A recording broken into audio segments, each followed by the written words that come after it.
Today's episode of the Bill Simmons Podcast on the Ringer Podcast Network is brought to you by ZipRecruiter. You know what's smart? Sitting out the third night of drinking at Sundance. Well, Kyle didn't totally sit out. I sat it out, though. I'm like a basketball player. I can only do back-to-backs. I can't do 3 games in a row. I'm old. You know what else is smart? When job sites don't overwhelm you with tons of the wrong resumes. ZipRecruiter.com/BS. If you go there, there's a place they just find people with the right skills for your job. They actively invite them to apply. Right now, my listeners can try ZipRecruiter for free at ZipRecruiter.com/BS. ZipRecruiter is the smartest way to hire. Meanwhile, look at our friends from State Farm. Whether it's a friend helping you drive across country to start a new job or a neighbor helping you move into your new home, a little help can help a lot. Let State Farm help you protect your car and home with your very own agent. Here to help when you need them. Talk to an agent today at 1-800-STATE-FARM. State Farm, here to help life go right. We're also brought to you by The Rewatchables, where we have Proof of Life. Me and Chris Ryan, our vanity project for The Rewatchables podcast. Even if you've never seen this movie, I urge you to listen to this podcast, which is coming out, I think, midnight tonight, because we make a case why it's one of the most underrated movies of this century. I want you to listen to it. It's a good one. TheRinger.com, a buzz right now with Anthony Davis, trade speculation. We're going to get into that right after we get to our friends from Pearl Jam. And then right after that, one of the best directors of the last 30 years, Steven Soderbergh. Been dying to have him on. It finally happened. We did it at Sundance. That is coming up. First, our friends from Pearl Jam.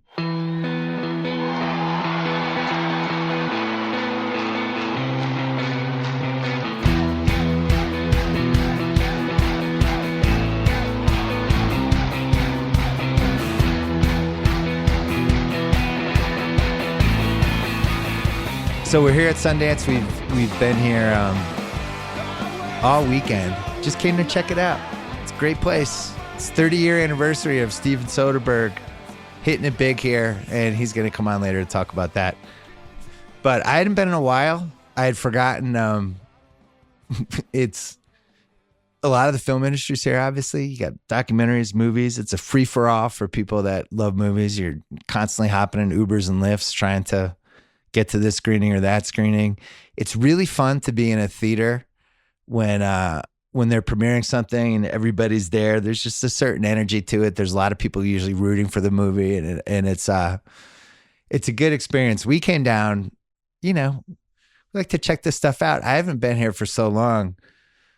I forgot about the energy that's here. That's really really kind of inspiring, and just a lot of Canada Goose jackets, Kyle. Canada, there's just Canada Goose all over the place, and to the point where if you don't have a Canada Goose jacket, you feel like there's something wrong with you. So there's that, and then you have the way that the bodyguards they have, not the bodyguards, like the bouncers. They have all these clubs. The space is never big enough, like for these little parties and house parties and events. And they just don't care who you are. And once they fill it to like 45, 50, 100, whatever the number is, it could be like Brad Pitt and George Clooney online. And there'll be some bald bouncer just be like, fuck you guys, you're not getting in. So it's really, it's a weekend controlled by the people the bouncers letting people into the parties. And the Lyft and Uber drivers have the most power for the entire weekend. I remember like 8 years ago, I wrote a mailbag about Sundance saying how Sundance Mad was my new favorite kind of mad, where you just have these, these movie executives in their 50s who are just in disbelief they can't get into a party, and they're just screaming at this bouncer who's a foot taller than them. Very enjoyable. A lot of comedy here at Sundance. We went out late Friday and Saturday night, and I turned 50 this year. It wasn't a great idea. So nephew Kyle and I on Sunday, I really wasn't in great shape. I was afraid to go to a screening, and I didn't want to be in a movie theater and just feel like I was trapped there, get overheated or whatever. Nephew Kyle and I watched the entire Ted Bundy documentary on Netflix. It was 4 hours. We banged it out. It was riveting. It was really well done. I just have one thing to say about Ted Bundy. They keep talking about how handsome he is. And I feel like he's serial killer handsome. I don't think he's really handsome, but I think compared to the other serial killers, like if you're comparing him to John Wayne Gacy and Jeffrey Dahmer and Charles Manson, like, yeah, he's Brad Pitt, but he's serial killer handsome. He's not actually like handsome. Like JFK Jr. was handsome. This guy was like fine. He, decent looking guy. But I think serial killer handsome and athlete funny are related together. Where you talk about like these athletes, like the guy's hilarious. He might be a comedian. It's like, no, he's funny for an athlete. He's not actually funny. People are funnier like Dave Chappelle. But Blake Griffin's funny for an athlete. He's athlete funny. He's not really funny. Charles Barkley is the only athlete we've had over the last 30 years that was actually legitimately funny. But I think athlete funny and serial killer handsome are two of my favorite ones. So if you have any more like that, email them to the mailbag at theringer.com because I was thinking how this would be a fun gimmick for the pod. I want to talk about Anthony Davis really quick. The trade request finally came today. We could feel this coming for a while. We wrote about it. Kevin O'Connor wrote about it late December. We have talked about it on this podcast multiple times. The seeds were really planted from the moment he hired Rich Paul, who runs Clutch, which also happens to be the agency that I guess represents LeBron James, probably more than that. But LeBron James plays for the Lakers. Anthony Davis wants to be in a big market with a team that wants to win a championship. You can kind of see where this was headed a few months ago. What's interesting is the Lakers have basically a 2-week window here to get him, because if it goes past the trade deadline, then the Celtics can get involved. Thanks to this stupid rule where you can't have two designated player max contract guys in the same team. They have Kyrie Irving already. The only way they could get Anthony Davis is to trade Kyrie Irving for him, which they're not going to do. So the Lakers have 2 weeks here to basically overpay for Davis to make sure they get him. Because once we get to the summer, it's just going to be a lot tougher. They're not going to have the same kind of leverage that they do now. And if you look around the landscape, everybody's coming up with, all right, what are the fake Anthony Davis trades out there? We talked about one on a podcast a couple weeks ago, Ben Simmons and, maybe the Miami future first rounder they have from Miami and maybe one other thing for Davis. I think is a really interesting trade that should be explored by both teams, because if you're Philly and you have Embiid and Davis as your anchors for the rest of the decade, you could argue that gives you a better chance to win a title than Embiid and Simmons. I just argued it. The catch for them would be, would he want to stay? There's all this agency stuff in there too, because Embiid is CAA, Anthony Davis Clutch. Is that going to work? Ben Simmons is already there as a Clutch guy. Two Clutch guys getting traded for each other. So even though it's a fun one to talk about on paper, I don't know how realistic it is, especially because of wherever the hell the Jimmy Butler thing is going to go. I think one thing that I haven't been surfing the internet the last couple hours, but one thing is, if New Orleans trades Davis, it also really makes sense for them to trade Drew Holiday and just completely blow it up and start over. And ironically, even though he came from Philly and was the centerpiece of the trade that launched the process, where they got 2 first-round picks for him, where they ended up getting, I think, Nerlens Noel, and I can't even remember what the other one was. Michael Carter-Williams. No, maybe they took Mike. Whatever they got 2 first-round picks for him. But I actually think he makes a ton of sense coming back to Philly, because if they could figure out, they could put Fultz, Zaire Smith, the Miami pick, whatever they need to get Drew Holiday. He's locked up on a great contract, and he's actually a perfect guard for that team because he can guard the other team's point guards. He's an incredible defender. But then on offense, he likes to play off the ball, which is good for Simmons. So if New Orleans is doing this correctly, you'd want to trade Davis and you'd want to trade Drew Holiday and you'd want to bottom out and you'd want to get a top 5 pick. And you'd probably want to trade Mirotic too. So we'll see if they can do that. They have, one of, I think, the most controversial organizations. They're owned by the Saints owner.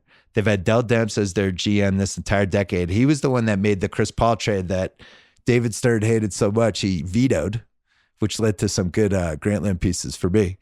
But I don't know, Dell Demps. I don't know if this is the guy I'd want pulling all the strings here, is trying to figure out the future of the franchise. And the other thing is, do you even trade him now? Do you just wait till the summer? If you keep him and he's playing, that actually might hurt your lottery pick. So, in my opinion, what makes the most sense is to try to trade him over the next 2 weeks and try to have the team bottom out in a big way. All right, so what's that trade? I think with the Knicks, if you get Porzingis back, the Knicks made a big deal about how they want to be in this. You can't, the Porzingis is, he's been in the league a couple years now. New Orleans can't trade Davis for somebody who also might leave.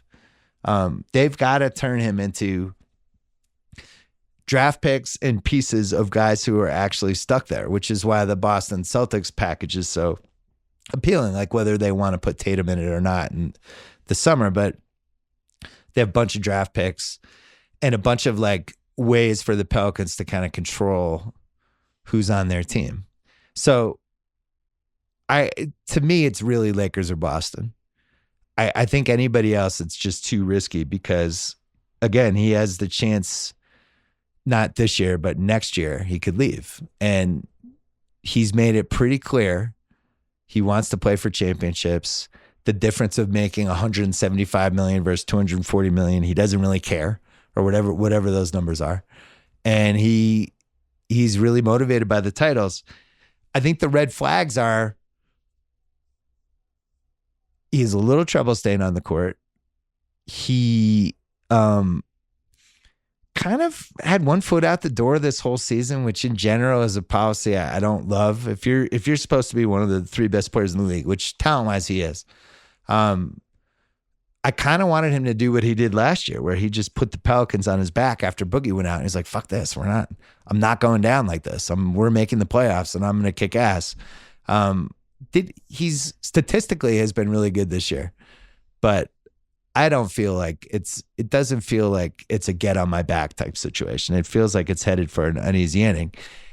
And if you're in New Orleans, this is basically the future of basketball at stake for you now, because if you can't keep this guy, and the reasons you can't keep him are because it's a small market. You weren't able to build the right team around him. And basketball has just never really succeeded there. You can see it in the games. You can see the empty seats. They have barely any media following them. New Orleans is a football town through and through.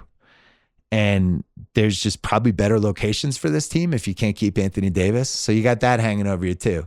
This is a really important trade for them, to say the least, because if they screw it up, I think it creates a path for them to leave and go to Seattle in the next 3 to 5 years, or Vegas, or wherever they might end up. They have to nail this trade. Last time they didn't. They did not nail the Chris Paul trade. It didn't work. And they lucked out because they won the lottery and they won Davis. And if they had gotten the second pick instead of the first pick, they get Michael Kidd-Gilchrist or Bradley Beal. Bradley Beal would have been nice. But they really lucked out because that Chris Paul trade did not work out. So, all right, so what do the Lakers have to give up? In my opinion, Ingram and Lonzo have to be in the trade. I think they both have to be in the trade. If you want to get him now, you have to overpay. So they're not going to care about first-round picks, because the moment they trade Davis to the Lakers, they become a top 6 or 7 team. So that pick's not going to matter. And then you don't care about 2021 or whatever, because you know he's going to be there for a while. So you probably want the picks to be as late as possible, like 2023, 2024, 2025. You want like 2 from those years. And you have to get Ingram and you have to get Lonzo, or I'm not doing the trade. Kuzma, who the Laker fans love, he's not that good. He's 24. I think he kind of is who he is. He's 19 and 6 a game when he's taking a lot of shots. Not a great 3-point shooter. Defensively, I don't think he's ever an all-star. I think Ingram and Lonzo both have chances to be all-stars. And I've said this a million times. I'm on the front seat of the Lonzo bandwagon. I love Lonzo. I still believe in Lonzo. If I can get Ingram and Lonzo and some picks down the road and expirings, that's where I want to be if I'm the Lakers. If I'm the Pelicans, and even better, if I can dump a contract from next year, because they have, and now if I'm the Lakers, I'm like, I'm not taking any contracts beyond the Davis contract. But if I'm the Pelicans, I'm at least trying to dump like the Solomon Hill contract on them or something like that.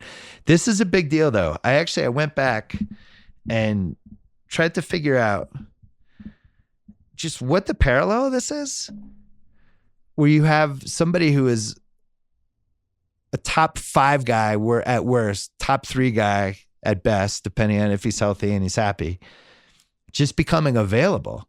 So I went back, I looked through all the guys who have been a top 3 MVP. So meaning they either finished first, second, or third place before they turned like 28.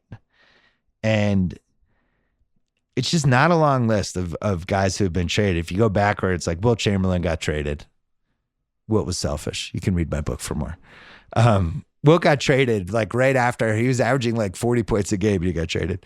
Kareem got traded in 1975. That was the first kind of modern basketball trade where you had somebody saying, I'm leaving next year, you should trade me now. Very similar to this. And Kareem was, he's one of the 4 best players of all time. I had him 3rd in my book. LeBron's probably passed him. But got traded like at his apex. Kareem was unbelievable when he got traded. He was the best player in the league, and it wasn't close. And that, they ended up getting the classic 4 quarters for $1 trade. Moses Malone got traded, which anytime people have this conversation, they always forget, Moses got signed to an offer sheet by Philly, Houston matched. Then they traded him, I think, for Caldwell Jones and a really nice pick that Philly had. I think it was a Cleveland pick. But Moses was probably the best player in the league for 5 years, or for the 5-year span of 79 to 83, which makes it so crazy. He's just getting his number retired by Philly right now. But he got traded. Alonzo Mourning got traded in 1996. I don't think he's on the level of the guys we're talking about, but he did win at some point. He won a top 3 MVP after he got traded. Chris Paul, Carmelo, Dwight Howard, Kawhi. Now, some of those guys became top 3 MVPs after they got traded. This is pretty unique. This is basically, you're talking about Wilt, Kareem, Moses, Anthony Davis, I think are the best ones. And I'll tell you another thing. Dwight Howard was really good. I think Dwight Howard and Carmelo, I think, are the 2 guys that the way their last few years have gone have made people kind of forget how good they were. Dwight Howard was the best center in the league for 6-7 years and was somebody that a lot of people thought won the MVP in 2011. I know some people voted for him. I think Zach Lowe voted for him, actually. But he was available within a year, and it was a big deal when he got traded. Davis is a whole other level because he's 25, and, I think Dwight Howard, I never knew if he's going to win an MVP. I would be surprised if Anthony Davis didn't win an MVP, especially if he was playing with LeBron. So, we'll see how this goes. I really feel like this is a pivotal time for the Lakers because, I don't know how many years LeBron is going to be able to play at this level. He's already had this groin injury this year where he's missed a month. And just in the old days, he didn't miss a month with injuries. So, I do think there's a window with this. And they're caught in this crossroads of they have all these young dudes. And then they have this guy who's like ready to win titles now and needs a sidekick. And the reason I mention this is because if it's not Anthony Davis, you start looking around like, all right, well, who else could it be? They didn't get Paul George. All the other guys around the league are pretty much there. There's a weird Kyrie possibility that I don't feel like can be ruled out now that they're getting along again. Maybe that's somebody they would look at, but just for the most part, this is the best guy that's going to become available, I think, over the next 24 to 30 months. And this is their chance to get him and then get the third guy this summer. But you could also compete now for a title with LeBron and Anthony Davis. So I would bet on the Lakers getting him. I would bet on them overpaying and the package being a little more severe with stuff they're giving up than maybe people realize it's going to be. Because if you're the Pelicans, you're like, look, this is your window because the Celtics just have more stuff. We get to the summer, the Celtics are going to get them. Now, if you're the Celtics, you're freaking out because you don't want the Lakers to get Anthony Davis. So you're in a position where you're negotiating with them, but you can't trade for him. But you could be like, hey, look, man, in June, here's what we're thinking. One thing that's really hurt the Celtics is the Sacramento pick has not been as juicy as I think we thought it was going to be. That is, I don't think they're going to make the playoffs, but that's a pick that's going to be in the 8 to 12 range. And, you know, if they were a bottom 5 team, that would be a much more significant pick because now we have 3 potential franchise guys in this draft, including 2 of the most exciting prospects we've had in the last 30 years, Zion and Morant. So, fascinating. We're going to be talking about this a lot over the next 2 weeks. This does not happen often. I will not tire of talking about where Anthony Davis is going to go and whether it makes sense to trade him now or later. Stay tuned for that. The only other thing I wanted to mention basketball is, and then we're going to get to Soderbergh. So I thought the Celtics Warriors game was really, really, really informative on Saturday night. First of all, it showed to me that the Celtics have a level in them that they can get to on a big stage, that they can rise to the occasion against a really good team. I didn't even feel like the Celtics played that unbelievable, but they're just good. They just have a lot of talent. And when they're all kind of aligned, I think it's the one team right now that can kind of at least hang with the Warriors. The problem is the Celtics might lose before they even get to the finals because they screw up in so many different ways. I just don't think Milwaukee or Toronto has the athleticism and somebody like Kyrie and, you know, Horford, and they're just our best bet to give the Warriors a good finals, in my opinion, right now, unless Milwaukee makes a trade. The problem is Hayward has been so bad that it's now a liability, and it's weird because he's also the playmaker they need off the bench to kind of run the offense when Kyrie's not out there. So they have to keep playing him, and they have to hope that by April it's going to turn around. But his confidence is gone. It's just gone. And it was honestly sad how he played in that Warriors game. He was really bad on both ends and just looked lost. And that was a really big stage and a big moment for him. And they need him because one of the ways they have an advantage against the Warriors is to play him and Jalen and Tatum at the same time. And you have size on all these wing spots. You can switch. And if he's just shot, they're really going to have to figure out, do we just give up on this for this year and give Jalen those minutes and really try to, you know, work with what we have? Or do we hold on to this hope that Hayward's going to turn around? And now it's the second week of February and we're 2 months away from the playoffs, and there is no signs yet that he's going to turn around. The flip side is you watch Paul George now in OKC. I think he's the third best guy in the league this year. For MVP, I would have him number 3 right now. Doesn't mean he's the third best player, just he's the third most valuable guy this season. And it took him years to come back from the injury he had, which was similar. And so if you're the Celtics, you're looking at that going, man, well, maybe that happened with Gordon. Gordon wasn't as good of a player as Paul George, I don't think. But his confidence is shot, and he really hurts them. The other issue with that game, I was so wrong on Cousins. I didn't think he was going to help them this year. I really thought the Warriors were not going to win the finals this year. I even said that probably 2-3 weeks ago on this podcast. Boogie came back, and I think it's done a couple things for them. I think it's invigorated them. It's like the new character in a TV show who just makes the show more fun. He's Richie Aprile or Ralphie. It's just like, oh, Ralphie's here. See, what's new for season 3? Oh, Ralphie. Oh, okay. And there's just an energy that he brings that I said this last year. I thought they looked stale last year because I think they're just kind of used to each other at this point. And when he's in there, it's just different. You have this guy who can post up, who sets these big screens that he's still committed too many fouls on, who could space the floor, and then on defense can really kind of bang some bodies. And I think the reason I mention this is I thought he looked good in that Celtic game. He's still too slow. I think his legs are still going to come back. He seems like he's about 80 to 85% right now from where he's eventually going to be. Defensively, he was really impressive in that game.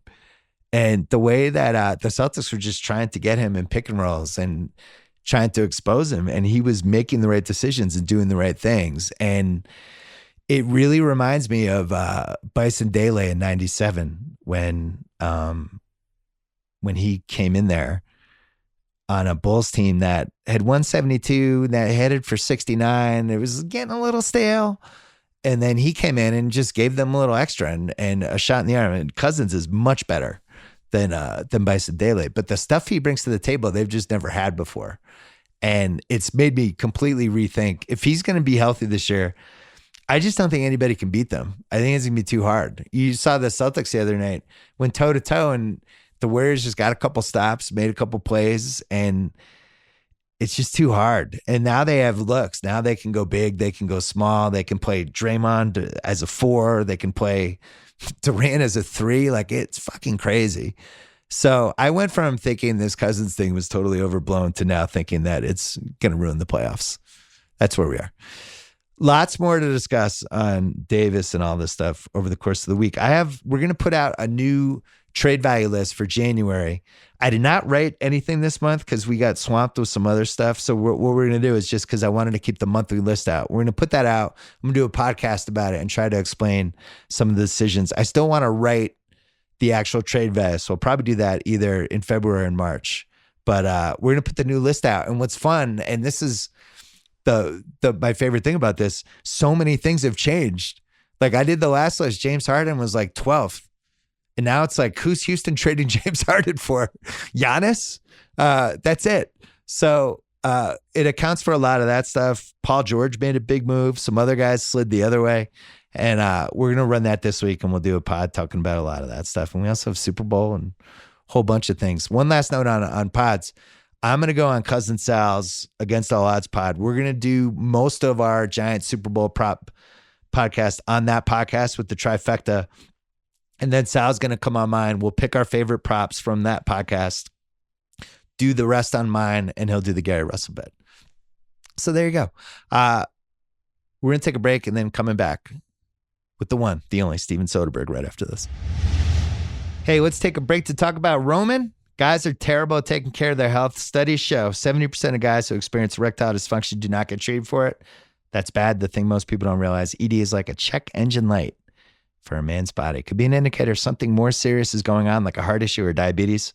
Thankfully, our sponsor, Roman, created an easy, discreet way to get checked out by a doctor and get treated for ED online. It's a one-stop shop. Licensed U.S. physicians can diagnose your ED, then ship meds right from their pharmacy to your door.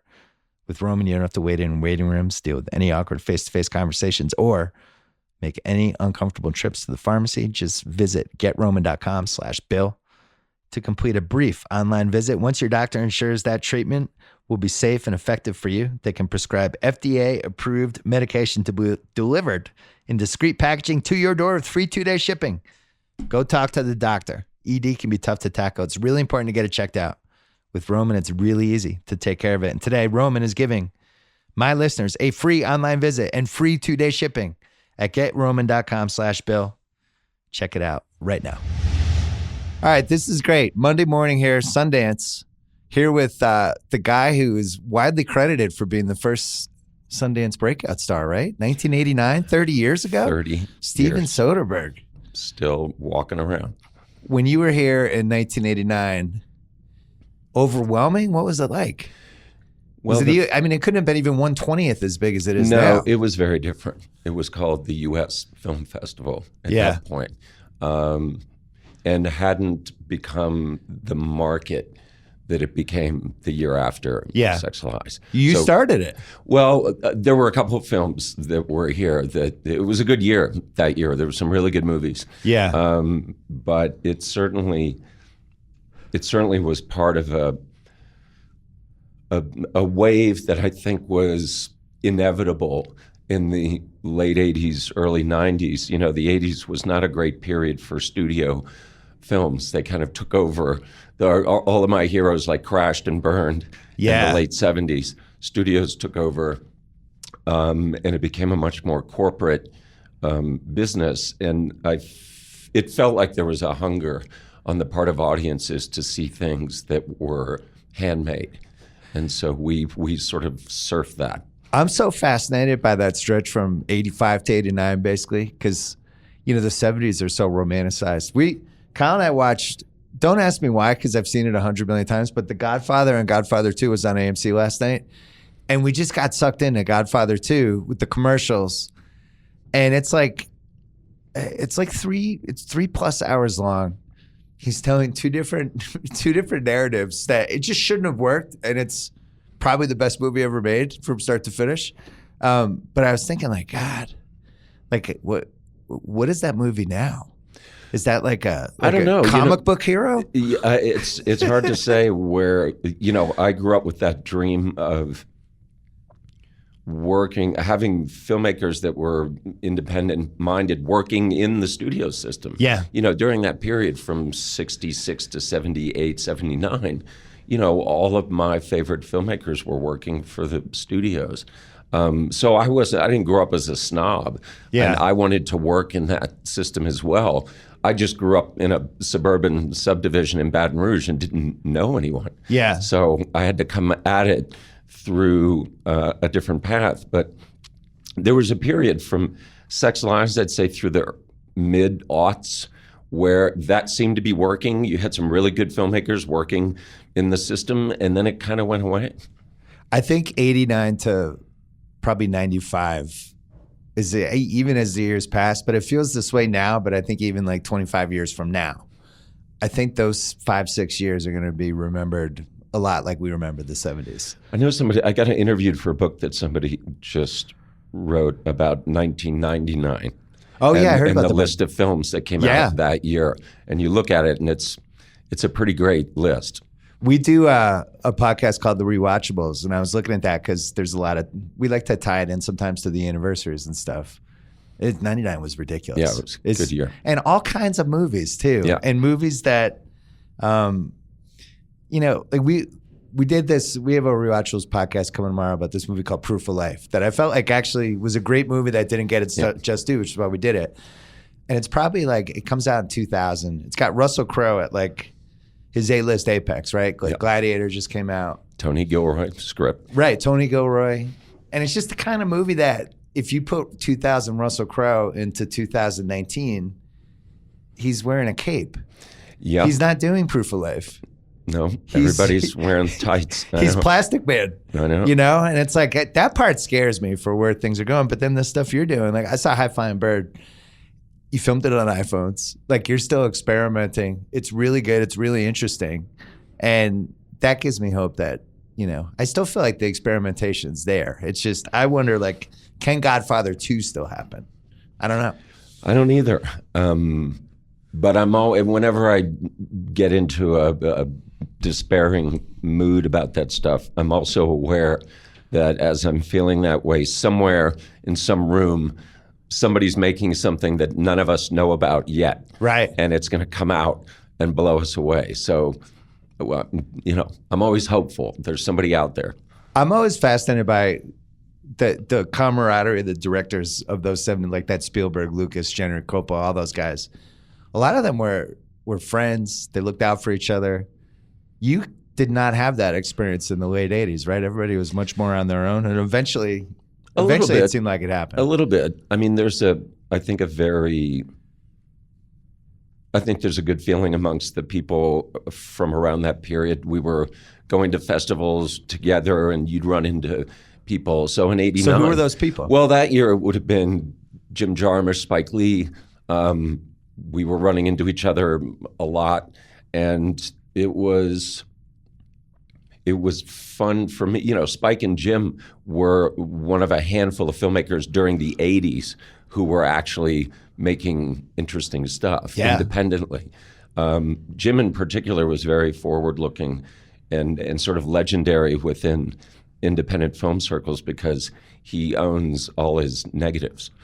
For all of his movies. Jesus. And for people like me, that's like, oh my God, how do you even do that? And he's still cranking away. So like I said, if you told me 30 years from now, you're going to be back here with another movie that's in my mind, you can draw a direct line from Sex Lies to High Flying Bird. Yeah. In terms of its attitude and its approach to character, its willingness to embrace a movie that's about two people in a room for the most part talking. I'm still into that stuff. Why iPhones? To inspire young filmmakers that they can use anything they want to film a movie, or like what was it that attracted you? It's a combination of things. One, I think I'd like people to.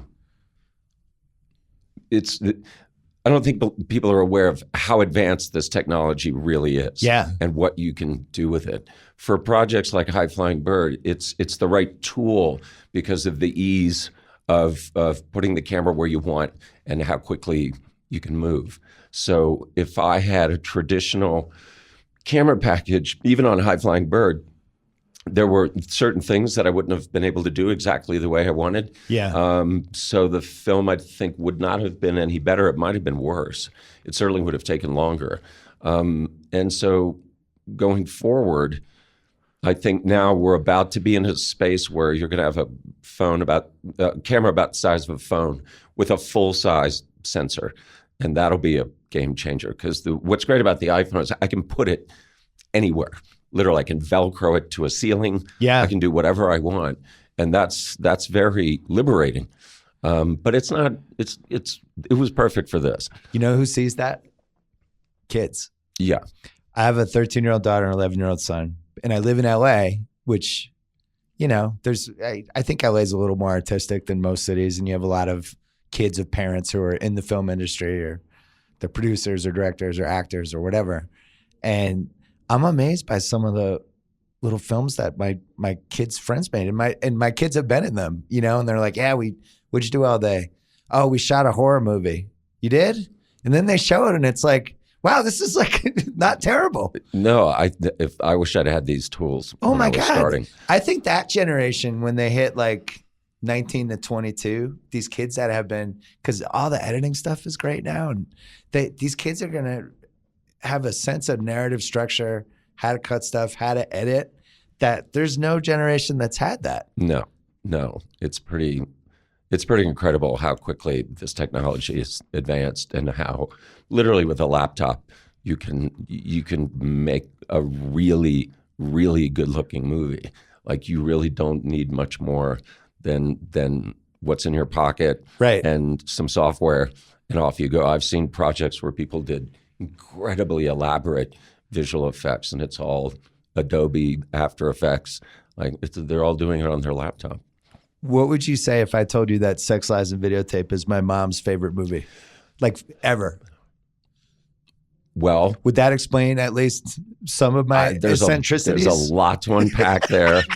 Tell her. It really is. That's hilarious. It comes on cable every once in a while, and she's like, Sex, Lies, and Videotape is on HBO lately. It's just amazing. That's so just strange. An amazing movie. I'm like, do you realize how weird this is, that this is your favorite movie? She's like, it's just, James Spader is incredible. That's pretty unexpected. It's really held up. It does not feel dated. It's weird because it's super intense. To me, it seems very quaint now. Yeah. That like, oh, he's got some tapes. Like when it seems like a Jane Austen novel to me now, compared to what we're going through. Oh my God. But I think if it's still able to hold someone's attention, it's because ultimately the technology is not really the point of it ultimately. No. It's in this case a way of someone creating a barrier between themselves and other people. We're still going through that now. It's just there's a lot more ways to create those barriers. Yeah. But I mean, the part that feels dated are, the clothes, cassette tapes, and, and the hair, clothes, stuff like that. But I think that movie now, as the years have gone on, it's really a movie about sisters and the competitiveness with sisters, and just how people can be super close but also do terrible things to each other, but then forgive themselves in the end because they're related. Well, and also you had 4 characters who are about to reach an inflection point. Yeah. But they don't know it's coming. And so I think that watching that start to turn, and you realize, oh, this is literally going to be one of those, my life before this and my life after this. But they're all oblivious to the fact that this is about to happen. And I think that's satisfying to watch. That's one of your favorite, you gravitate toward that idea in different, you've done that in a couple different movies. Like, yeah, here are these people here, it's about to change. Yeah. We're about to go to point B. Well, I guess I'm also, to bring this all back to something like High Flying Bird. Yeah. You know, I think we all go through life trying to exert some amount of control over what happens to us. And it's mostly illusory. Like we often are confronted with the hard fact that the amount of things that we can control is actually very small. And forget about if it's your family or anybody close to you, like that's just not happening. But it's clear that's something that I keep returning to characters who think through an act of will that they can change the situation or the world. Yeah. And usually come up somewhat short. Do you think back how the arc of your career, which has been written about a million times, you have this huge hit, then you have the quote unquote slump, then you come roaring back. Like, do you think that it's been 2 decades since Out of Sight, and then all of a sudden you're in the best director category for 2 different films at the same time, which I don't think had happened for like 60 years. Like, been a while. I mean, that went so fast. What did it feel like in the moment to just have your career flip like that? It was, I was trying to sort of keep my eyes forward. The years between Sex Lies and Out of Sight were actually really crucial to my development as a filmmaker. And I had the luxury of making 5 movies in a row that nobody saw and most people didn't like, but they were each really important steps in me trying to figure out what lane should I be driving in, like what kind of filmmaker am I? And part of that process was determining ultimately that I wasn't a writer, that I had written, but I wasn't a writer. I wrote to get in because nobody can stop you from sitting in front of a keyboard. But once I let go of that, and it's a real issue for young writer directors, they all want to emulate their heroes. Yeah. And I realized my well's not that deep when it comes to writing. It's just not. And as soon as I understood that, everything got better immediately. And so when you look at those projects, you look at like that run of 5 films from Out of Sight through Oceans. Yeah. Great scripts, great screenwriters. Like everything got better. Right. That makes sense. I also think, and I tell this to people sometimes, you know, I've had successes and failures. The failures were really important. You learn a shitload from them.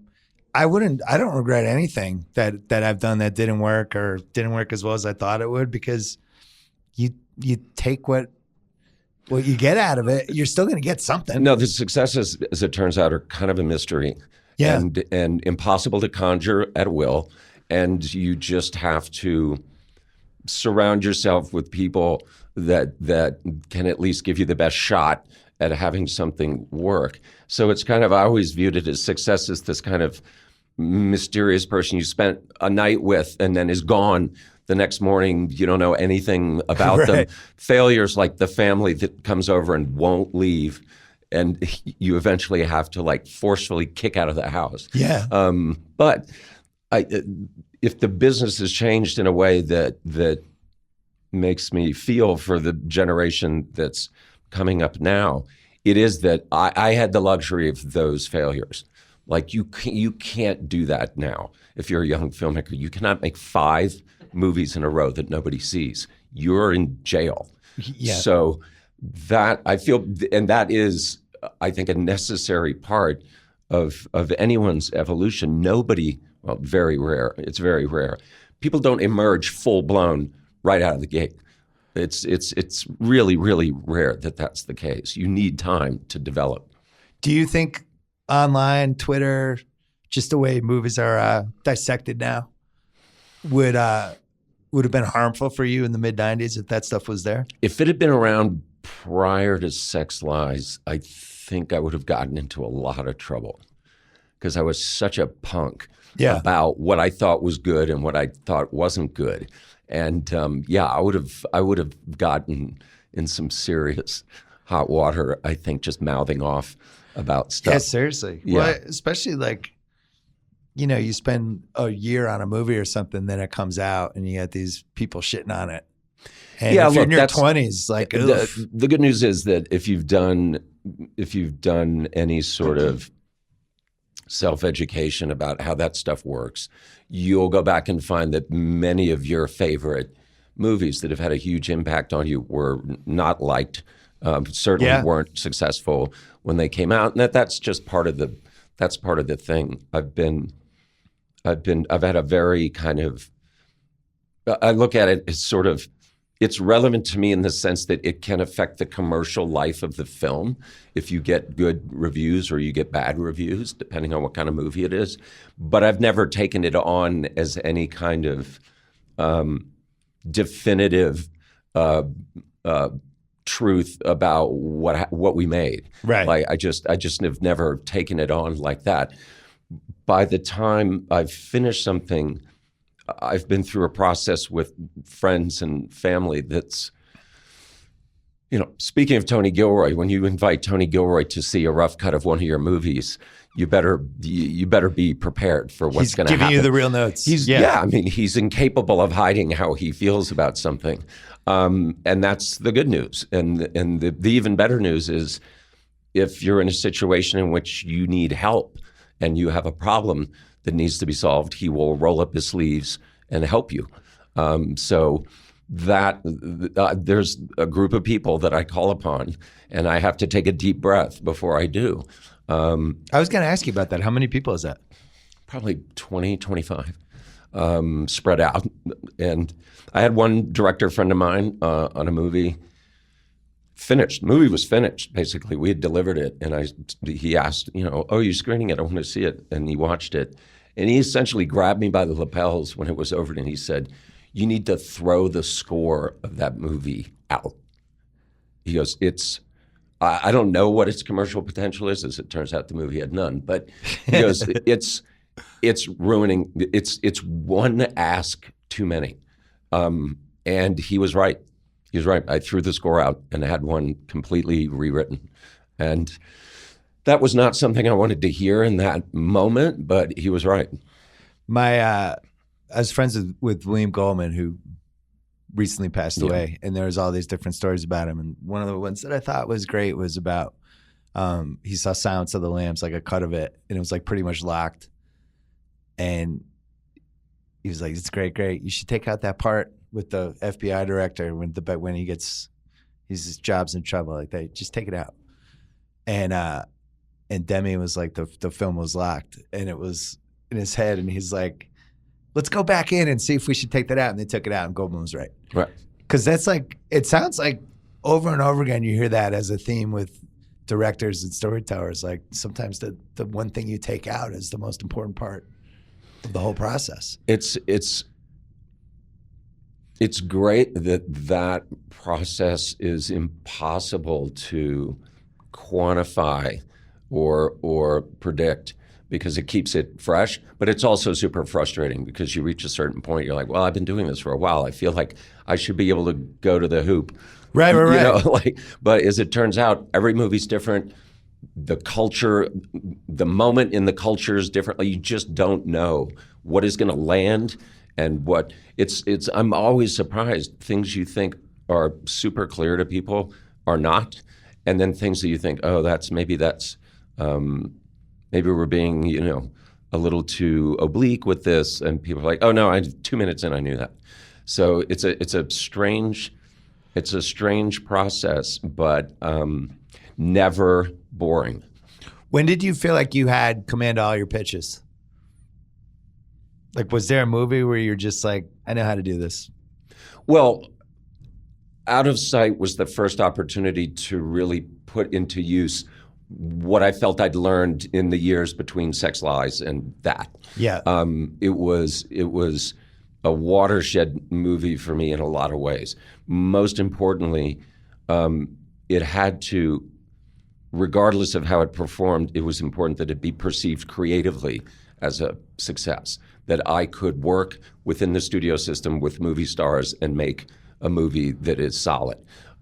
So I felt under a lot of personal pressure while we were making it, and I had to do a Jedi mind trick on myself on set to pretend as though I was on the set of Schizopolis, and that I could do whatever I wanted, which is what I did. I just went, it's 1971, I can do whatever I want. And I followed that, and I had the support of my cast and my producers in the studio.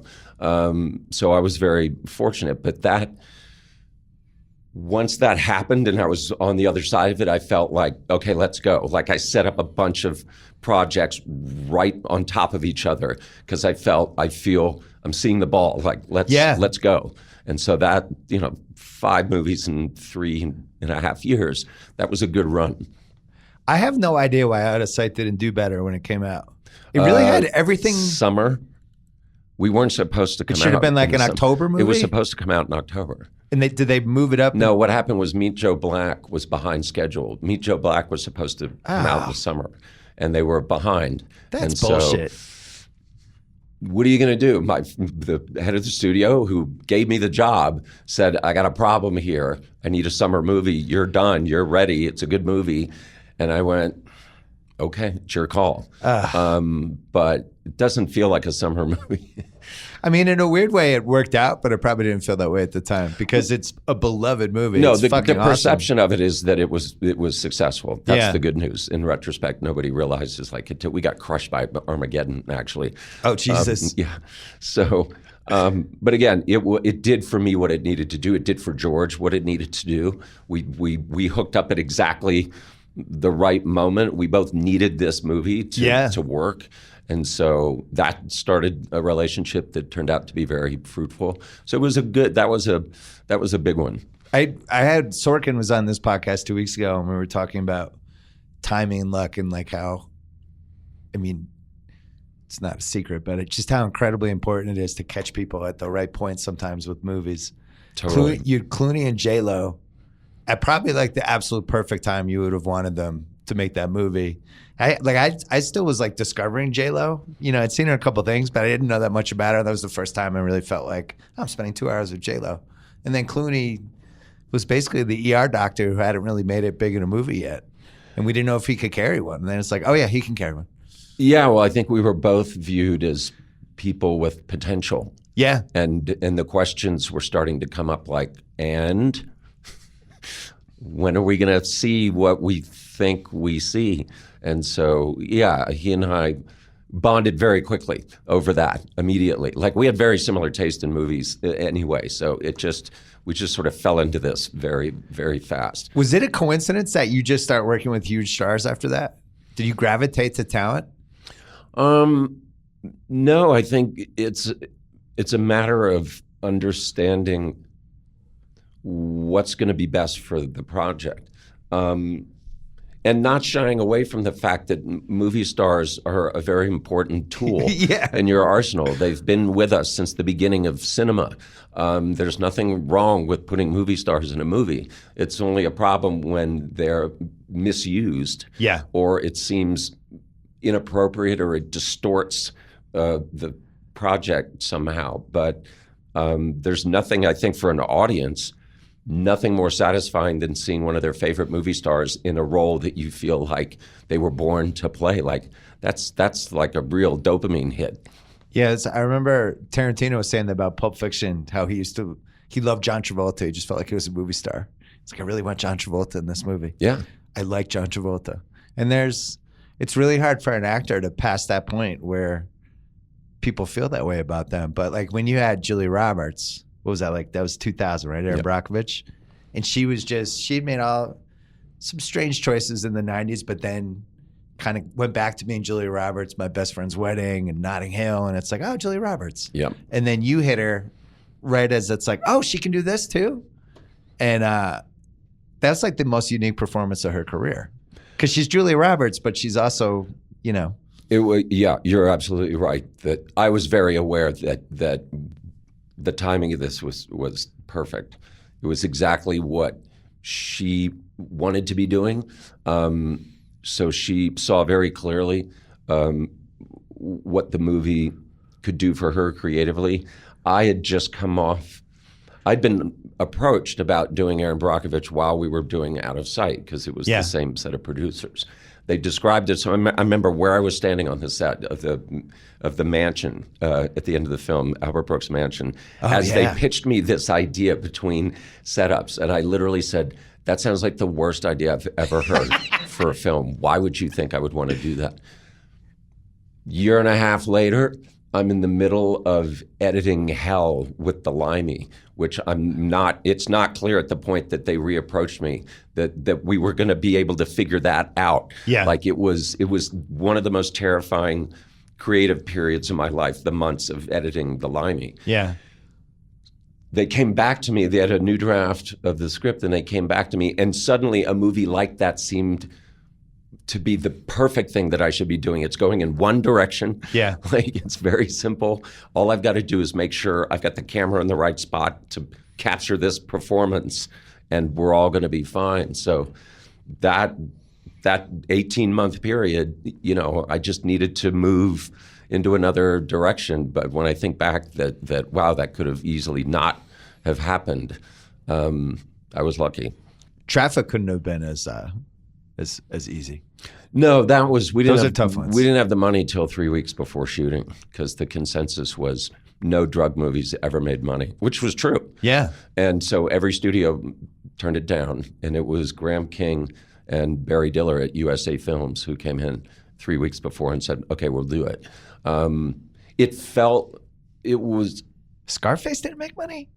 I guess I don't think they viewed that as a drug movie. That was, right. Kind of De Palma, Pacino extravaganza. Out of control. Yeah, I mean, it felt to us like a zeitgeist film. Like it was an election year. Yeah. It felt like this issue was like building, like people wanted to talk about it. The sad thing is, and we sensed this when we were making the film, you could make that movie every 5 years because nothing's changing. In some ways, things are worse.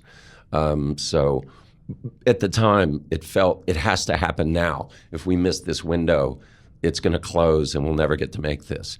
And the funny thing was that Traffic and Aaron were not hard. Oceans was hard.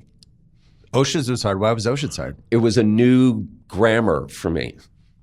It required a new set of skills. And I was terrified. And it was like I spent more time on set trying to figure out how to do something than I ever had before. It was hard. So the funny thing is— Are you talking about the look or dealing with the actors? Oh, no, everything? the actors were fine. The script was perfect. It was just, I felt it deserved a real bravura kind of visual style. And it was just, I hadn't really made anything quite like that before. And it took me about a week before the math of it finally became apparent to me. And I realized oh, okay, the geometry of how all these shots should be designed and built and put together is this, So it was just the biggest thing I'd ever been a part of. It was back, $89 million, which to me was like, it's a lot of money. Yeah, how much was Sex Lies Videotape? $1 million. So, but it's— the Oceans films for me are a kind of movie I really enjoy doing, even though they're tricky, because I get to play in a way that I don't really get to play on other kinds of films. Yeah. They can handle a lot of trickery and sort of, those are as close to comic book movies as I can get. Like, that's it. And I viewed them sort of as comic book films in a way. Hey, I want to take a break to talk about our Super Bowl coverage here at The Ringer. I mean, we have some awesome football writers. A lot of them are in Atlanta. A lot of them are hanging out. Although I don't know who hangs out. Does anyone hang out with Kevin Clark? No, Kevin Clark. I mean, he's got an entourage now. He's gone off the rails. But they're all there. They're doing, they're writing pieces. They're doing podcasts. You can listen to the wonderful Ringer NFL show.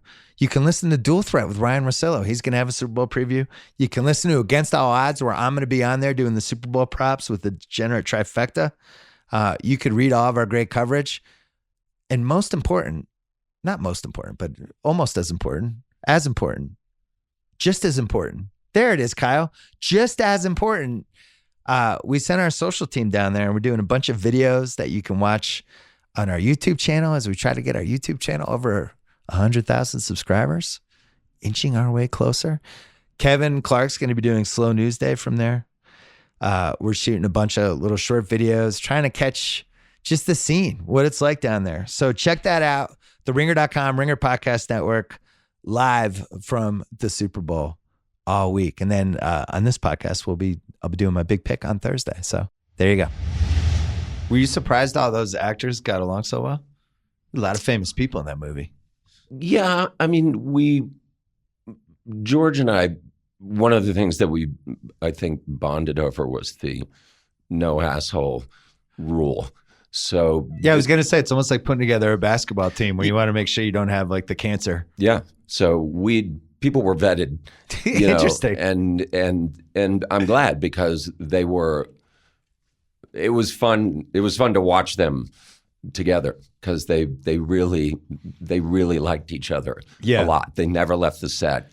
You know, they enjoyed hanging out. And I'm really, I think, looking back, it's a real testament to the late great Jerry Weintraub to be able to have retained that cast and made 3 movies in 6 years. That's hard. With all the choices that they have. That's hard. Like well, it seems like they just challenge like somebody it. to do that now. Like it's because they wanted to do it. But that's Jerry kind of, keeping everybody on the boil. Yeah, to borrow the basketball analogy, that's like keeping the Warriors together. Yeah. And preventing Durant from leaving. Do you leaving. think they're splitting apart? I worry about where Durant heads, because I think there's a chance he leaves. Really? I do. Interesting. Yeah. I think it's really hard to keep a good team together where it's this world now where you touched on it a little bit in your movie, but it's this world now where everybody wants their team and they want to be the guy in the team. And do you think that really, like, that beats for them, like winning the championship? Well, but the thing is, if you've won a couple times, then that becomes less important, right? Because at some point you're thinking, I think the media and the fans care about the legacy stuff a lot more than the players do. They just look at it like, well, if I'm the best guy in this team, then everything goes through me, and I'm the guy. I mean, Kyrie left LeBron. LeBron was the second best player of all time. Yeah. So I think there's a lot of dynamics in play. When you make the High Flying Birds sequel, I think there's some stuff you could have in there about well, it'd be hard because young obviously superstars. It's the difficulty now in trying to make a realistic sports film, because none of the leagues will cooperate with anything that isn't a Valentine to them. Right. So we dealt with that with all the documentaries we've done. Yeah. Yeah. It's really frustrating, because now you can't make a realistic sports film about what's really going on. Like most people, when I see sports movies where the teams are fake, I'm like not really engaged. But you just can't. So. It's only kind of worked one time, Any Given Sunday. They really put a lot of time and effort into the names of the teams and the uniforms, and it was like, all right, I'm kind of in on these fake teams we've created. But yeah, in your movie, you were using. They were saying NY instead of New York and stuff like that. Was that intentional? Oh, yeah. Yeah. Oh, yeah. So the NBA was also interesting is, we wanted to have some real sportscasters in the movie, and the ESPN was like, we don't want anything to do with this. So we went to Fox, and they were like, great. I thought that was an interesting All I'm saying inversion. is I was right here. I was ready for if there was a podcast with the agent or something. Right. I would have filmed the podcast. That's good to know. Yeah, for the sequel, I'm available. Okay. So did you go to the NBA and they were just like, no, no, thanks? There was no point. I knew we were what kind of territory we were in, and it wasn't really given what it wasn't really necessary. Like it was. Yeah, it's really hard to notice unless you're looking for that stuff. Yeah, I mean, it really is asking.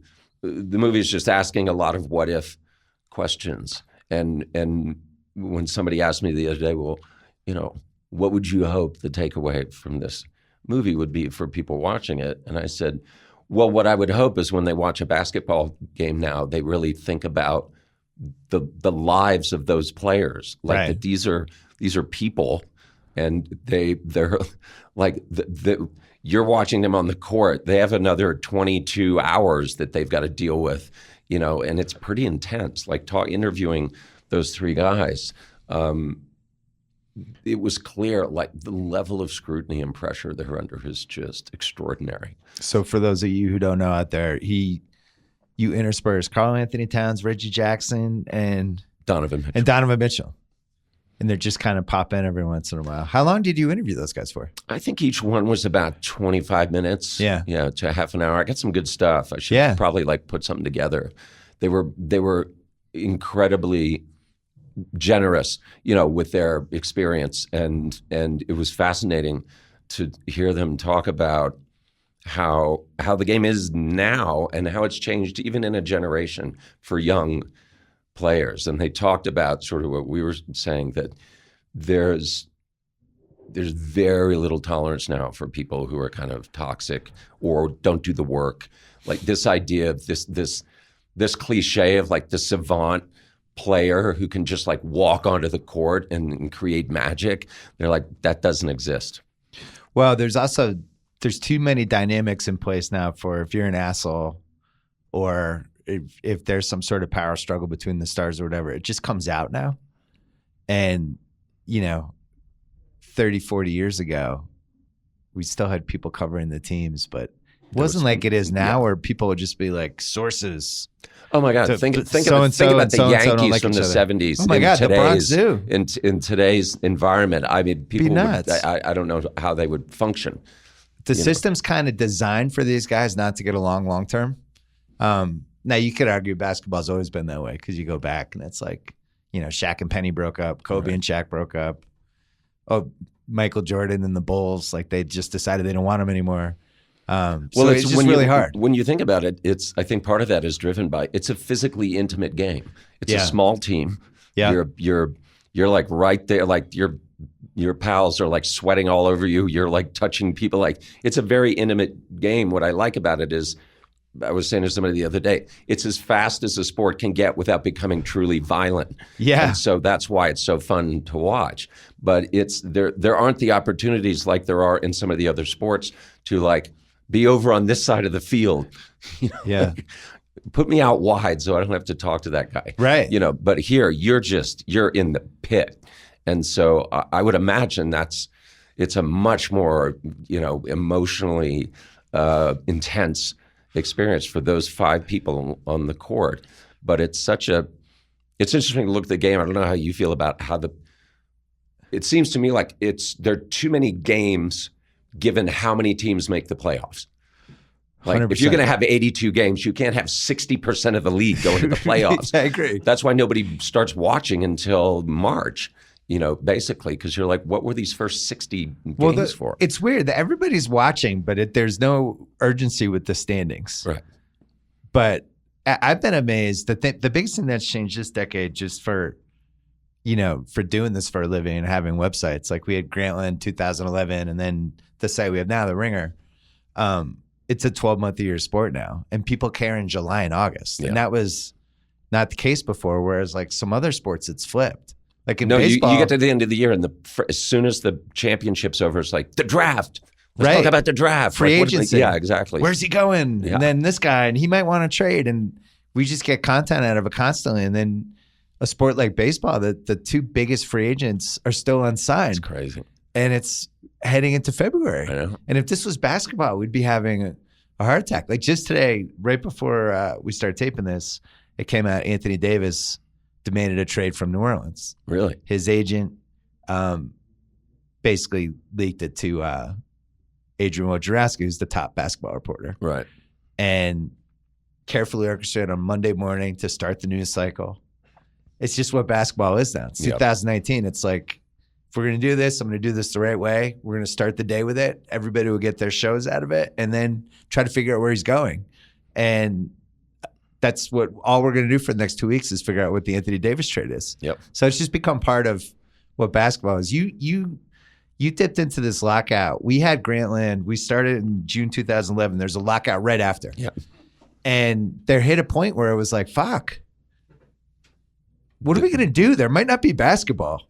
And I remember writing, I was so mad. I was writing these angry pieces about the lockout. But one of the pieces, me and another writer we had, Jay Caspian King, we wrote a piece called The Renegade Basketball League about what would happen if the players just said, fuck it, and we started their league. Yeah. And we created fake teams, and we did an expansion draft. And the idea seemed crazy but fun. But now in your movie in 2019, with Facebook and the way we have cameras now, and just the way you can be so accessible, streaming, you really could do this. Yeah, you could. And you could finance it entirely on all the broadcast rights and all the merchandising. And that's, of all the sports, it's the one I've always wondered, like, why don't they try and take this over? Yeah, because you don't need as many players as football or any of the other stuff. But, I mean, the reason you wouldn't is because they all make an incredible amount of money. you well, know? They do, and there would be there might be a big change in the economic paradigm. And make no mistake, the administering of a major sports league is an incredibly complex effort. And so to say like, yeah, we're going to start our own league, like, okay, no, let's sit down and talk about what it's going to take to do that, and who's going to be running that. Like, who do you then install in this position of authority to make sure this thing is going the right way?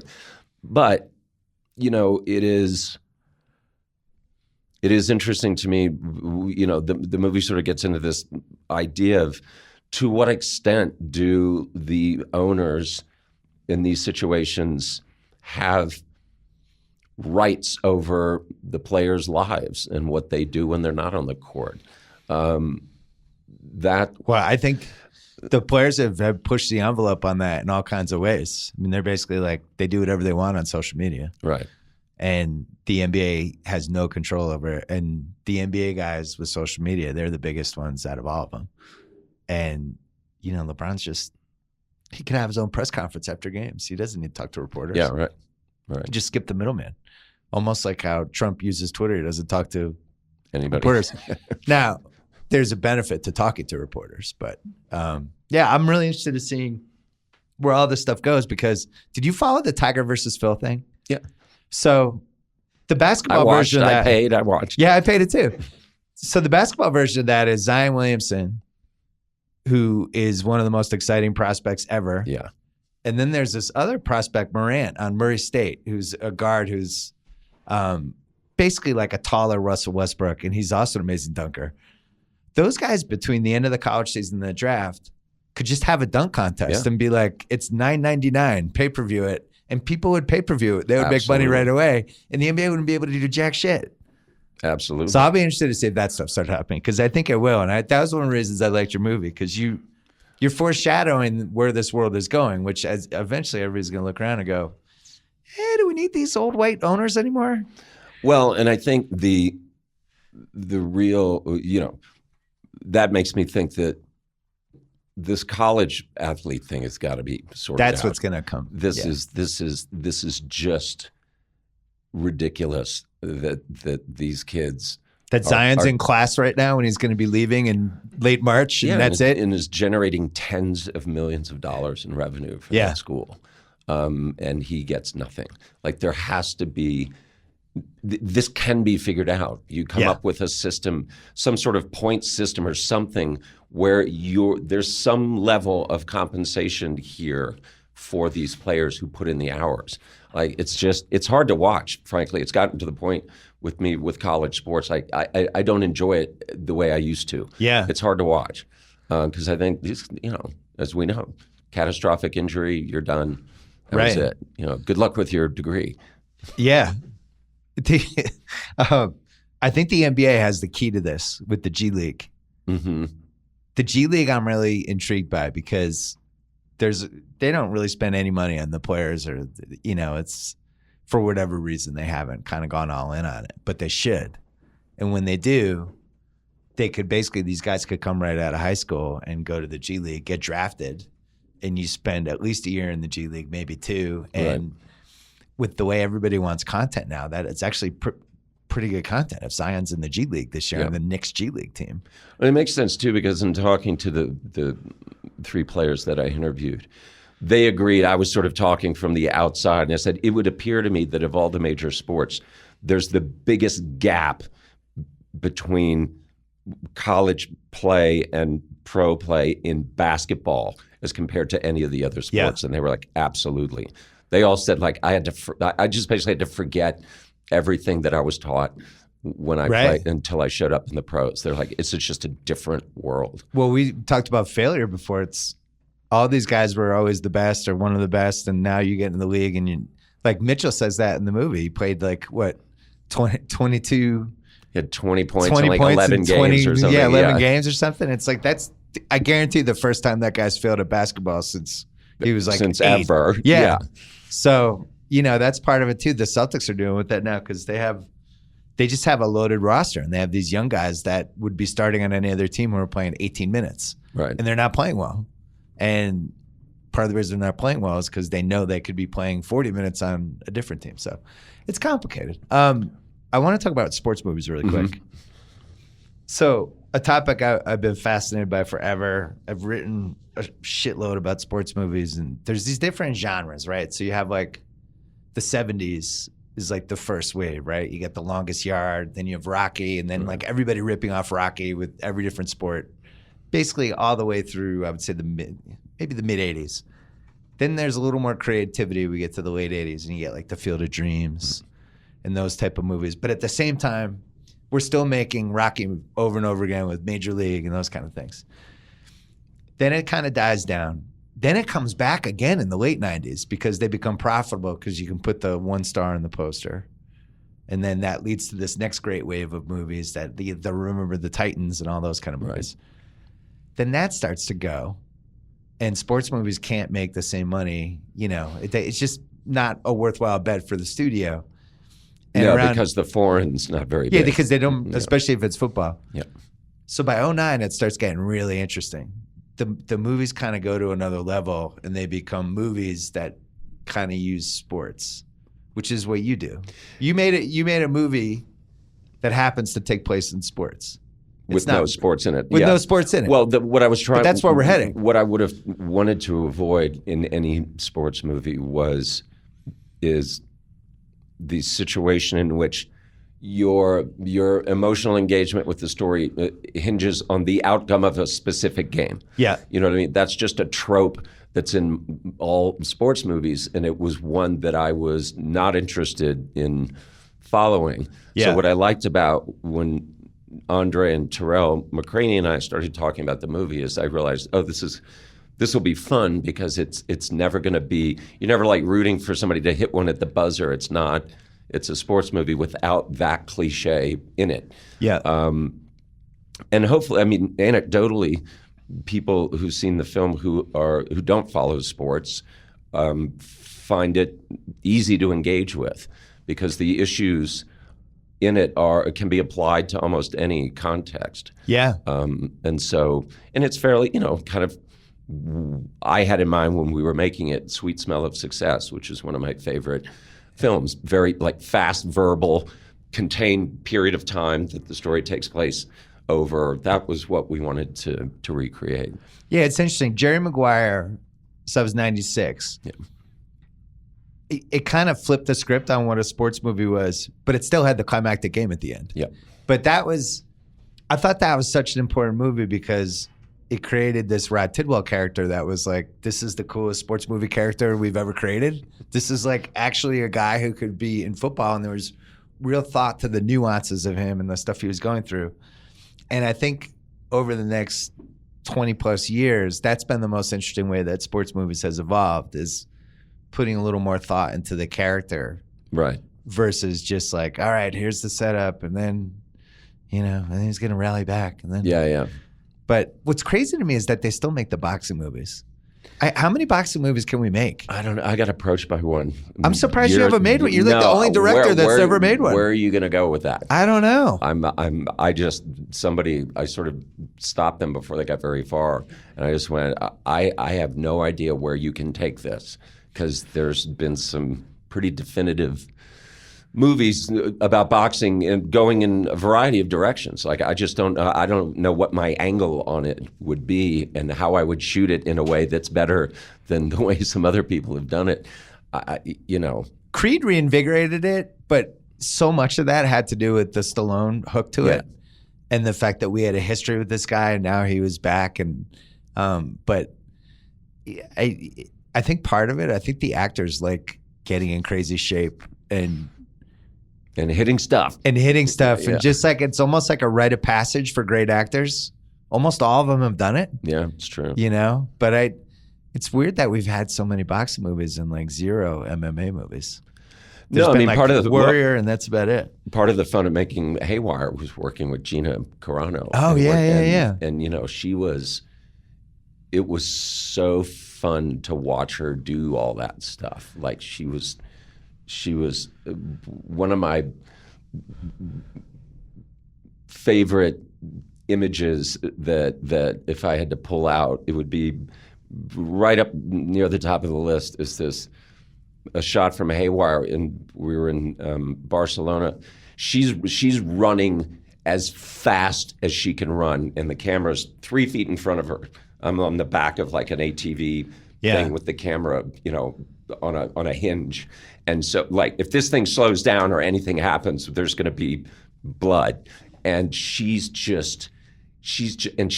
can run. Like, she can run. Yeah. She looks like somebody that you wouldn't want to have chasing you. And Shoshana, the costume designer, she's wearing this black jacket, and the lining inside is like this animal print. So you just see it flapping, as she's running. It's very subtle. You have to kind of look for it, but it's super cool. Yeah. And I loved watching her run. I loved watching her hit people. Like, there was something really satisfying about this very arresting looking woman just like beating the shit out of people. Right. It was just, I loved making it. You've done so much experimentation since you became super successful, and I always really appreciated that somebody was out there doing that. The thing you did 2 years ago, where you did Logan Lucky, and you're just like, fuck it, I'm not doing this old school model of the advertising and all that stuff. This can be a word of mouth thing, and it didn't work. But it was an amazing experiment, and now that movie, I feel like a lot of people. That movie's heading in the right place. People have seen it, people like it, but it didn't work. Why didn't it work? Because I would have thought with the internet and the influencers and all that stuff we have now that actually should have worked. No, the studios were right about everything. Yeah. We didn't have enough money. I was under the illusion that with a smaller amount of money used in a very surgical way, you could achieve the same result. And we have to be clear what we're talking about here. Wide release movie, like opening a movie on 3,000 screens. This is what I was trying to see, if there was a lane to be opened up, that wasn't with a studio, where a filmmaker like me could create a model where they could put a wide release movie out for less money, more transparency in terms of how the economics work, and absolute creative freedom over every aspect of the release. It just didn't work. It didn't work twice, because I did it again on Unsane, and it didn't work again. We had $20 million in marketing in each case. It wasn't enough. They were right. You can't get out of bed for less than 30. So it's just a pure awareness thing. You can't get awareness. You just can't. And we tried very different approaches on each one. Like, okay, this time we're going to put the money here. We're going to do this. It just didn't work. What was the movie you made when you released it at the same time? There were two, Demand? Bubble and The Girlfriend Experience. Yeah. Bubble was earlier, though. 2005. Yeah. And everybody got mad at you, the theaters. Like, this is the end of everything. It was, it wasn't a popular idea. Well, that's their worst fear, right? But it seemed inevitable. Look, I was talking about this yesterday to somebody, this whole windowing thing. I think the problem that we're seeing now is people are trying to apply a unified field theory of how this windowing issue should work, when in point of fact, every movie is different. Yeah. Here's the argument I would make to NATO, who John Fithian, who runs NATO, I've become very friendly with. The minute Logan Lucky and Unsane, the minute I knew that Logan Lucky and Unsane were not going to work, I should be able to get that thing up on a platform immediately. You know what I mean? Like, not that we planned to do it. It's just I knew by Friday noon so you're getting like those numbers. Dead. Yeah. And I just spent $20 million. Dude, let me drop this thing next week. Yeah. Nobody's going. Like, I'm not hurting you. I'm hurt now. We're all hurt. Right. Because now I got to wait 60 days, 90 days, whatever, and then it's a memory. And so I think there needs to be some understanding that you're never going to have one approach that's going to work for everything. It's not. So I think they should start having conversations about, we got this movie of this scale with these people in it, this pedigree. We want to go out this wide. Why don't let's say the window on this is X, and we've got this other movie that's a little more experimental that we're not sure about. And let's have an understanding, if it tanks, that we can get this thing up quickly. That's what I would do. Yeah, it's still. I was thinking about this when I saw A Star Is Born, which I really liked. He did a good job. He did a good job. It was a good movie theater movie. Yeah. And I think that's the challenge these days. And it's a challenge in sports too, ironically, because the TVs are so nice now and it's so comfortable at home. And it's like, do I want to go to 81 Red Sox games a year, or do I just want to watch the Red Sox and I can be on my phone and I'm not dealing with assholes next to me and all that stuff? And the coverage is amazing. Like, this is what America does better than anybody in the world, is sports coverage. The widescreen has changed the game for all these different sports, including basketball. It's just much more fun. If you watch ESPN Classic or the Hardwood Classics on NBA TV, and you watch the 2000 finals, the square, and it's blurry. You can't see anything. Yeah.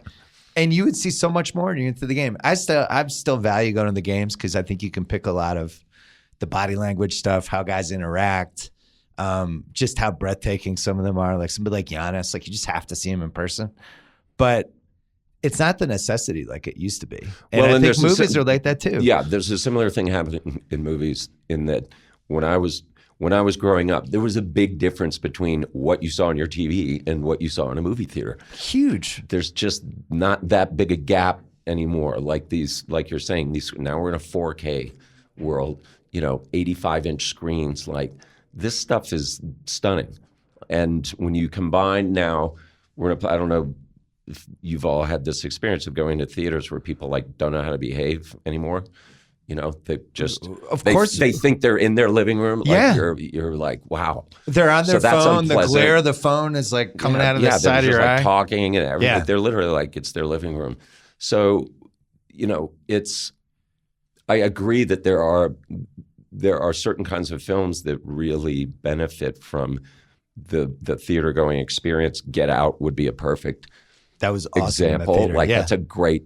Creed was good too. Movie. Like there's good theater movies. Yeah. There's other ones that it's fun to go to the movie theater, but you don't necessarily need to see it in the theater. And I think how people find that balance with trying to get this stuff on demand, because it's worked. We've seen it work with different things where there's movies I want to see. It's like, oh shit, it's on DirecTV already. Great. Yeah. I don't have to go to the theater and I'm paying $9.99. I don't know if that's good for the filmmaker or bad. I think it depends. I think everybody on both sides, the people making stuff and the people paying for the stuff that's made, are in the process of redefining what success means, because the old definitions just don't apply anymore. The business has completely changed. And so I think it's important for filmmakers to be clear about what they really want. I think if you ask most filmmakers, what they want more than anything is eyeballs. Like, they just want as many eyeballs on what they made as possible. And so for somebody like me, I'm pretty agnostic about where it shows up. Yeah. I just want you to see it. Where it's going to be interesting, I think, over the next 3 to 5 years as these companies begin to consolidate and really put down roots into this new, look, we're going to have a bunch more streaming platforms in 12 months. Yeah. Like all these big companies have decided, okay, we're really focused on that. We think the future is kind of heading in this direction. It's going to be interesting to see 5 years from now if somebody looks at the P&L statement and just goes, I'm done. Like, I don't get it. This model, I don't see how we make a lot of money in this model. I actually really like where we are right now, because I think the next 5 years are going to be fascinating. Even like what you've seen with some of the stuff Netflix has done this year. They're making teen comedies. My daughter, like my daughter's 13. Her 3 favorite movies this year were all Netflix movies. Right. They had stopped making those movies. They weren't making movies for people like her. I love horror movies. There's like 1 million horror movies that are out now because their stupid algorithms are pointing to like, make horror movies.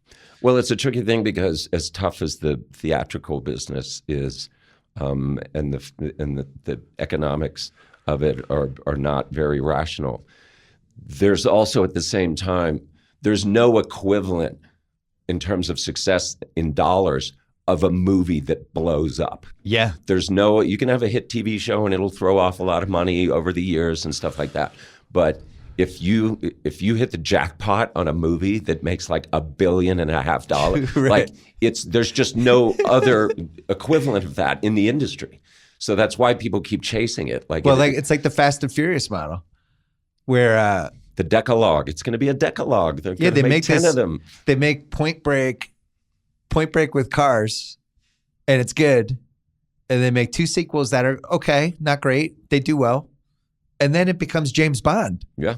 And now they're just going to make them forever until Vin Diesel, like he's going to be in a wheelchair getting into his Testarossa. Absolutely. Or whatever. It's just going to go and go and go.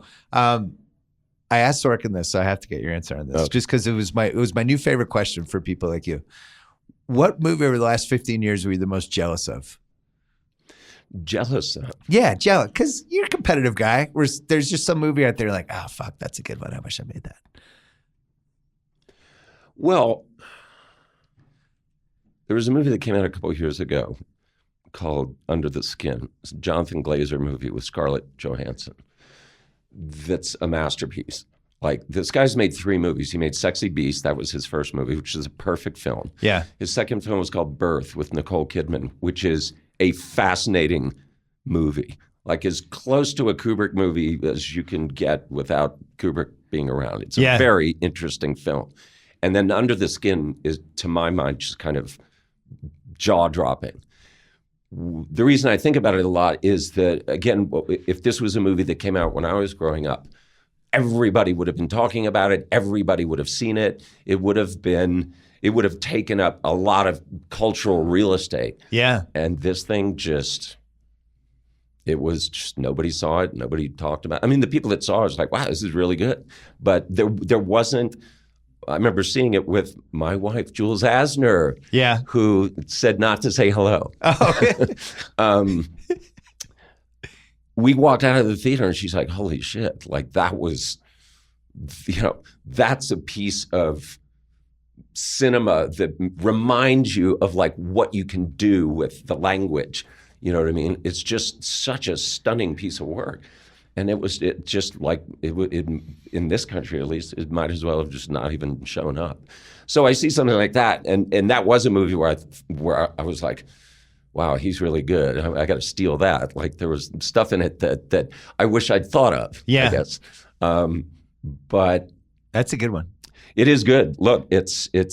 I like that answer too. It's unexpected. So if you did Traffic in 2019, is that a 10-episode Netflix series? Oh yeah, absolutely. There's no way you make that a movie, absolutely. Right? Yeah, absolutely. And they probably give you a huge budget. They did a series of it for a few years, not long after the movie. I'm just saying now. But, well, it's Narcos. I mean, that's what Narcos is. Absolutely. Look, I think I certainly went through a period probably around the time I was doing The Knick where if somebody broached an idea for a project to me, my first thought would have been, why is this not a TV series? Yeah. Because I do, but I say that knowing and understanding that there are certain ideas that are movie ideas. Logan Lucky is a movie idea. I thought High Flying Bird was. I don't know if exactly. you could have done That's 10 not a episodes series. of that. Yeah, like there's certain ideas that really sing in that format. The Kyle MacLachlan owner character might have been a 10-episode series, though. There is an NBA owner show. Him in the steam room with the coach's handkerchief. I thought one of the underrated scenes was just like him on his giant private jet with his reading his newspaper, and the stewardess is bringing the fruit, and it's like these guys are like aliens. They're like in a whole other world, and they all know each other, and it's like this little secret handshake club. And I'm ready to go into that world because I know a little about it. I think. You know, and he had the wife with the dog. It was like just classic. Like there's probably 10 owners that were like, "Is he making fun of me?" Yeah, right. They probably didn't know who it was. Yeah. What's your next one? It's funny you should ask. For the first time in I don't know how long, I don't have the next thing. Like I have things, but I have not pulled the trigger on anything yet. So this is weird. Usually when I'm in post-production, and we're in post-production on a movie now. You need a next one. Well, I have stuff. I just haven't.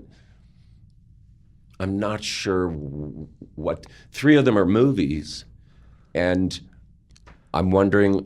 But where?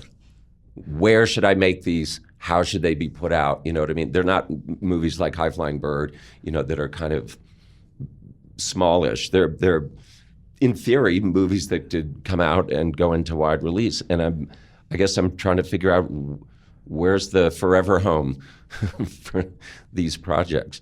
I don't know. I would think this is a fun time to try to figure out what is the perfect situation for each idea. Because in the old days, it's like movie or TV show, and that's it. And now it's like there's 19 different iterations of everything. No. Even what you did with this, I thought was just really interesting. And I don't know what's going to happen to it. Netflix has a way of they can own the conversation for 3 days if it's the right thing. Like we just saw with the Fire Festival doc. Right. That thing owned the conversation for 5 days. That was one. Talk about a scary movie.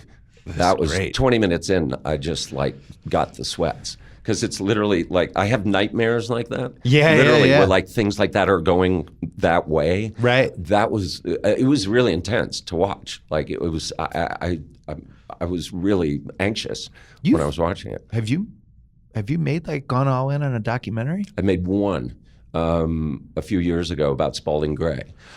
Oh yeah. What'd you think of that whole process compared to a movie? Well, that was kind of a unique situation because what I decided while developing it was that we would essentially build a new monologue out of existing footage that had been recorded of Spalding over decades. That I guess one day I was sitting around thinking, why would I interview people talking about the best talker ever?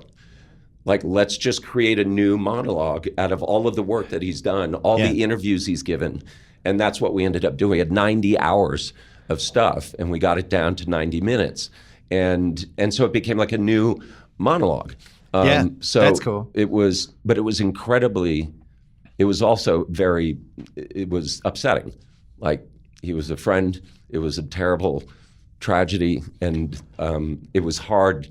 It was hard to be swimming in that for so long because I missed him, as everybody who knew him did. But I'm glad we did it. It's I think a nice testament to his. He had a gift. I think he made it look. You'd go see Spalding, and you would think, oh, I could do that. Like, look how easy that is. Not understanding how hard it is. Yeah. And you see other people try and do it and fail, and you realize apart from his performance skills, his storytelling skills, his writing skills, his ability, if you understood anything about his process, his ability to synthesize his experiences into a coherent narrative was exceptional. Why don't you direct an episode of Billions for Koppelman and Levine if you have spare time? I told them it's all or nothing. Like, I have to do all of it. You do the whole season? It's like Could you do that? Could you just step into somebody else's project and Sure. like? I mean, if It they seems like let me. something you would have fun doing. Absolutely. I won't name what project this was. Yeah. I've always had a fantasy of getting a call from somebody 8 days out from shooting a movie. Like, can you come in and like take over? Like we've had a problem. Like Right. there's been a health issue or something like where this thing was ready to go and we're a week And you're like out. a temp. And I'm like, let's go. Yeah, let's do it. I would do that in a heartbeat, and it almost happened to me. Really? Yeah, on a big movie. But you can't say what the movie was? No, I can't. And it ended up they ultimately decided to just table the thing. They pushed it a year and went and got like another director. But there was a 2-week period where I was in a conversation where it looked like I may fly to another country and just like walk onto the set and my start God. shooting. And I was like, that would be awesome. It's almost like an NBA coach taking like a coach gets fired 8 days before the playoffs and you just take over like the Warriors. Yeah, it's just, I mean, my attitude would be, the fact that I'm here and we're gathering footage, like that's a win. So I would feel like no pressure to do anything but what I can do in that moment. But I think you have to do one Fast Furious movie over the next 12 years. Just bang out one. car Just take stuff, it I completely hate car different. stuff. Shooting car stuff is the worst. You're on those like big rigs. It's just, and- it's just figuring out. Whenever I see movies that have that stuff in it, it just makes my head hurt. I can't imagine. It takes so long. It's hard. It takes a long time. It's dangerous. The few times I've done stunts, that stuff makes me. Oof. I'm not of a mind that anybody should get hurt making a movie. So I'd be the worst. I'd be the worst. You'd have a lot of scenes of people talking about how awesome that thing they just did that you didn't see Right. was. I'm not the guy. I'm not the guy. This was really fun. I enjoyed the movie. When is it? It's on Netflix February 8th? February 8th.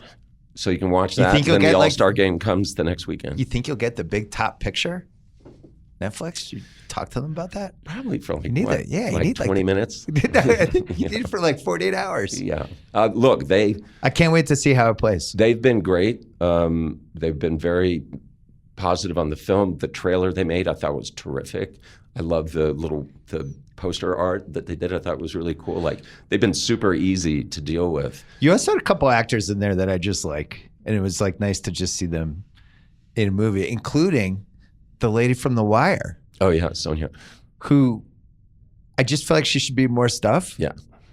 So I was like, oh, it was. I knew nothing about the cast, so I was excited. No, Anyway, and I sent Bill Duke an email. I go, every 19 years Another we're going to one. do something. Yeah, I go, he was great. Yeah, he's awesome. cool. Good luck with it. Thanks for doing this. This Thanks, was great. Bill. Appreciate Yep. it.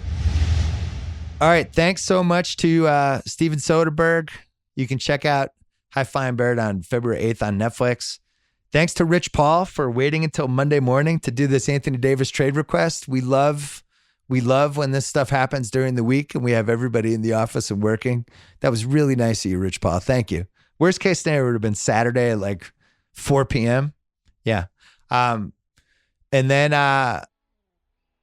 we're back with more podcasts this week. Don't forget about the rewatchables tonight too. Proof of Life.